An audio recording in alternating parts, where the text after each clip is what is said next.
রাজধানী প্রজ্ঞাভবনে এক অনুষ্ঠানের মধ্য দিয়ে জাতীয় ভোক্তা দিবস উদযাপন করা হয়। উপস্থিত ছিলেন খাদ্য দপ্তরের মন্ত্রী সুশান্ত চৌধুরী সহ অন্যান্যরা। বক্তব্য রাখতে গিয়ে মন্ত্রী সুশান্ত চৌধুরী বলেন, ভোক্তারা প্রতিদিন প্রতারিত হচ্ছে। ন্যায্য মূল্যের থেকে অধিক মূল্যে সামগ্রী ক্রয় করেছে ভোক্তারা, কিন্তু ভোক্তারা প্রতিবাদ করে না। প্রশাসনের পক্ষে প্রতিদিন বাজারে অভিযান চালানো সম্ভব নয়, তাই সবচেয়ে বেশি গুরুত্বপূর্ণ জনসচেতনতা। যান দুর্ঘটনা রোধ করার জন্যও প্রয়োজন জনসচেতনতা। তাই আগামী দিনে 25টি কলেজে সচেতনতামূলক কর্মসূচি পালন করা হবে।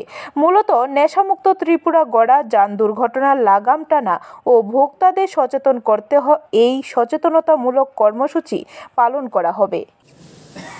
ভোক্তাদের সঙ্গে যাদের রিলেশন তারা এখানে এসছে, পাশাপাশি আমাদের যারা টার্গেট গ্রুপ স্কুল কলেজ, সেখানকার কলেজ থেকে আসেনি, স্কুলের প্রতিনিধিরা কলেজ থেকে এসছে, থ্যাংক ইউ, আজকে এখানে উপস্থিত হয়েছেন। এটা আমাদের খুবই একটা শর্ট বা ছোট প্রোগ্রাম, ব্রিফ প্রোগ্রাম একটা, এবং আমরা আগামী দিনে এই বিষয়ে সারা রাজ্য ভিত্তিক বড় কর্মসূচি নিচ্ছি, সেটা আপনাদেরকে আমরা জানাবো। 2-3টে দপ্তর মিলে আমরা যৌথভাবে এ বিষয়ে আরো বড় কর্মসূচি নেব। আমি দেখছিলাম এখানে বসে যখন আলোচনা চলছিল আইনি দিকগুলো,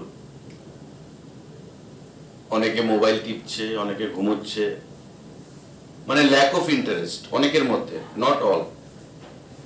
আবার অনেকে দেখছিলাম খুব মনোযোগ সহকারে বক্তাদের বক্তব্য শুনছিলেন, আইনি যে পরামর্শ বা আইনি যে পার্সপেক্টিভ ওনারা বলছেন সে বিষয়গুলো শুনছিলেন। ব্যুরো রিপোর্ট, খবর ত্রিপুরা।